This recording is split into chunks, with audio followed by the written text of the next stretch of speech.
চাল ডাল বাটা ঝামেলা ছাড়াই মাত্র ১ কাপ সুজি দিয়ে আজকে বানিয়ে দেখাবো ধোসা। খুব সহজ রেসিপি, যারা নতুন গৃহিণী তারাও খুব সহজে বানিয়ে নিতে পারবে। নমস্কার বন্ধুরা, সোনালীর কিচেনে সবাইকে স্বাগত। আসুন দেখে নেওয়া যাক আমার আজকের এই রেসিপি। এখানে আমি ধোসা বানানোর জন্য চায়ের কাপ মেপে সমস্ত উপকরণগুলো নিয়ে নেব। একটা মিক্সিং জারের মধ্যে নিয়ে নিলাম ১ কাপ সুজি। সুজিটা অবশ্যই একদম সরু দানার যে সুজিটা হয় সেটাই ব্যবহার করতে হবে। আর ওই কাপ মেপেই আমরা দিয়ে দেবো 1/4 কাপ বেসন। এবার সুজি আর বেসনটাকে একসাথে মিহি করে গুঁড়ো করে নিতে হবে। সুজি কিন্তু সহজে মিহি হয় না, তবে মিক্সিং জারে নেয়ার পর ২-৩ বার থেমে থেমে ঘুরিয়ে নেয়ার পর একবার পুরো স্পিডে ঘোরালে দেখবেন ঠিক এই রকমই পাউডারের মতো কিন্তু সুজিটা আমাদের মিহি হয়ে যাবে। এবার এই সুজি আর বেসনের মিশ্রণের মধ্যে আমরা দিয়ে দেবো যেই কাপ মেপে সুজি নিয়েছি সেই কাপ মেপে 1/2 কাপ টক দই।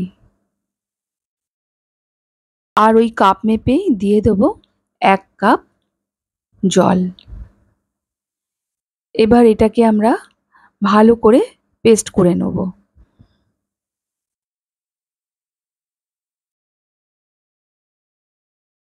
সুজি আমাদের ভালো করে পেস্ট করা হয়ে গেছে। ঠিক এইরকম একটা স্মুথ ব্যাটার আমাদের বানিয়ে নিতে হবে। এবার এটাকে একটা বাটির মধ্যে আমরা রেখে দেবো। আর এখন দিয়ে দেবো স্বাদ মতো লবণ। লবণটা দিয়ে ভালো করে মিশিয়ে নেওয়ার পর এটাকে আমরা অন্তত ২০ মিনিটের মতো ঢেকে রেখে দেবো।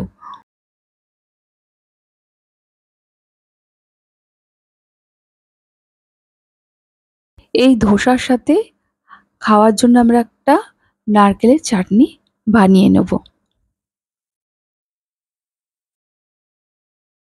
এদিকে আমাদের ধোসার ব্যাটার একদম তৈরি হয়ে গেছে। এখন এটাকে আমরা অন্তত ২০ মিনিটের মতো ঢেকে রেখে দেবো।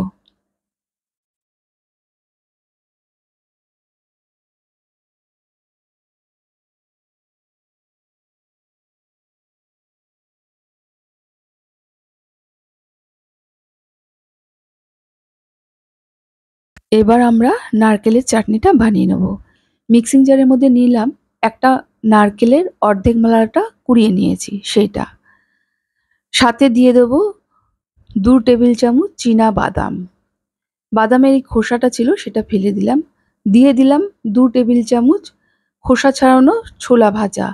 দিলাম আদা, ২টো কাঁচা লঙ্কা, সামান্য একটু জল আর এখানে ৩ টেবিল চামচ টক দই দিয়েছি। এবার এটাকে আমরা পেস্ট করে নিয়ে আসবো। আমাদের চাটনির পেস্ট একদম হয়ে গেছে। আমি ২-৩ বার পেস্ট করার সময় ২ চামচ করে জল দিয়ে এটার একটা পেস্ট আমরা বানিয়ে নিয়েছি। এবার এটাকে একটা বাটির মধ্যে আমরা ট্রান্সফার করে নিলাম। এক্সট্রা যে চাটনিটা লেগেছিল তাতে সামান্য একটু জল দিয়ে মিক্সিং জারটা ধুয়ে এই জলটা আমরা এই চাটনির মধ্যে দিয়ে দিলাম। এবার এই চাটনিটার মধ্যে দিয়ে দিলাম স্বাদ মতো লবণ। ভালো করে মিশিয়ে নেব। এবার এই চাটনিটার মধ্যে একটা তড়কা আমরা দিয়ে নেব। এর জন্য একটা তড়কা প্যানের মধ্যে দিয়ে দিলাম ১ টেবিল চামচ সাদা তেল। ফোড়ন দিলাম ২টো শুকনো লঙ্কা, ১ চা চামচ কালো সর্ষে আর দিয়ে দিলাম 1/2 চামচ গোটা জিরে। ফোড়নটা একটু ভাজা ভাজা হলেই কারি পাতাগুলো দিয়ে দিলাম। এবার সমস্ত উপকরণের সাথে কারি পাতাটা একটু ভেজে নিলাম। এবার দিয়ে দেবো 1/2 চামচ হিং। হিংটা এই সময় দিলে পুড়েও যাবে না আর হিঙের স্বাদটাও নষ্ট হবে না। এবার একটু মিডিয়াম ফ্লেম রেখে একটু নেড়েচেড়ে এই তড়কাটা আমরা চাটনির মধ্যে দিয়ে ভালো করে মিশিয়ে নেব। যারা আমার ভিডিও প্রথম দেখছেন সেই নতুন বন্ধুদের কাছে অনুরোধ রইল, আমার রেসিপি যদি ভালো লেগে থাকে প্লিজ আমার চ্যানেলটিকে সাবস্ক্রাইব করে পাশে থাকা বেল আইকনটি অবশ্যই প্রেস করবেন। এতে আমি যাই রেসিপি আপলোড করি না কেন নোটিফিকেশান সবার প্রথম আপনার কাছে গিয়েই পৌঁছাবে। নারকেলের চাটনি পেস্ট করার সময় আমরা ২-৩ বার অল্প অল্প করে জল দিয়ে আমরা পেস্টটা বানিয়ে নিয়েছি। এখন এটাকে আমরা ঢেকে রেখে দিলাম একটা সাইডে। এবার আমরা যে ব্যাটারটাকে ২০ মিনিটের জন্য ঢেকে রেখে দিয়েছিলাম, এখন তাতে আমরা দিয়ে দেবো আরেকটু জল। এখন দিয়ে দিলাম ২ টেবিল চামচ জল। এবার ব্যাটারটাকে আরেকটু ভালো করে আমরা মিশিয়ে নেব। আরেকটু জলের প্রয়োজন আছে, তাই জন্য আরও ১ টেবিল চামচ জল দিয়ে ভালো করে এটাকে ফেটিয়ে নিলাম। আমাদের তৈরি হয়ে গেল এখন সুজির ধোসা বানানোর ব্যাটার। এবার ১ হাতা করে ব্যাটার নিয়ে আমরা ধোসাগুলোকে ভেজে নেব। আগে থেকে আমরা একটা তাওয়া গ্যাসে বসিয়ে দিয়েছিলাম। তাওয়াটা ভালো করে গরম হয়েছে, একটা শুকনো কাপড় দিয়ে ভালো করে মুছে নিলাম। এখানে আমি মিডিয়াম সাইজের ধোসা বানাচ্ছি, তাই জন্য ১ হাতা করে ব্যাটার দেবো। ঠিক একই ডিরেকশন রেখে কিন্তু আমরা এইভাবে ঘুরিয়ে ঘুরিয়ে ধোসাটাকে বানিয়ে নেব। গ্যাসের ফ্লেমটিকে মিডিয়ামে রাখতে হবে।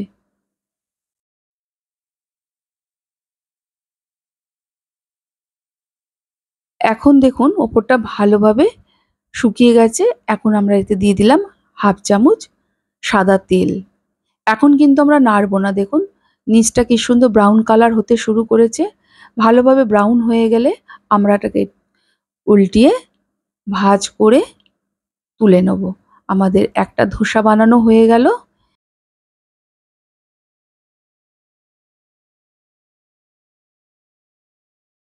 ঠিক একইভাবে আরেকটা আমরা বানিয়ে নিচ্ছি। তাওয়াটা ভালো করে গরম হয়েছে, এবার একটা কাপড় দিয়ে ভালো করে মুছে নেওয়ার পর ১ হাতা ব্যাটার দিয়ে দিলাম। এবার ঠিক এইভাবে একই ডিরেকশনে রেখে হাতাটাকে ঘুরিয়ে ঘুরিয়ে আমরা ব্যাটারটাকে গোল করে চারিদিকে ছড়িয়ে দিলাম। এখন গ্যাসের ফ্লেমটিকে মিডিয়ামে আছে। এখন কিন্তু আমরা কিছু উল্টাবো না বা কিছু করব না। ওপরটা যখন দেখুন শুকিয়ে এসছে, তখন আমরা দিয়ে দিলাম ১/২ চামচ সাদা তেল। এখন আর নাড়বো না। দেখুন নিচের দিকটা দেখবেন খুব সুন্দর ব্রাউন কালার হতে শুরু করবে। দেখুন নিচের দিকটা কি সুন্দর ব্রাউন হতে শুরু করেছে। এবার এটাকে আস্তে করে আমরা এইভাবে ভাঁজ করে দিলাম। এবার এটাকে আমরা তুলে নেব। বাকি সমস্ত ধোসাগুলো একইভাবে আমরা ভেজে নেব। এই সুজির ধোসা খেতে এতটাই টেস্ট যে মনেই হবে না যে এটা চাল বা ডাল দিয়ে বেটে আমরা ধোসা বানাইনি। অপূর্ব হয় খেতে। একবার এইভাবে বানাবেন, আর কেমন লেগেছে আমাকে অবশ্যই কমেন্ট করে জানাবেন। ভালো লাগলে একটা লাইক ও প্রচুর শেয়ার করবেন। আজ তাহলে এই পর্যন্ত। আবার চলে আসবো নতুন কোনো রেসিপির সাথে। সবাই ভালো থাকুন, সুস্থ থাকুন। ধন্যবাদ।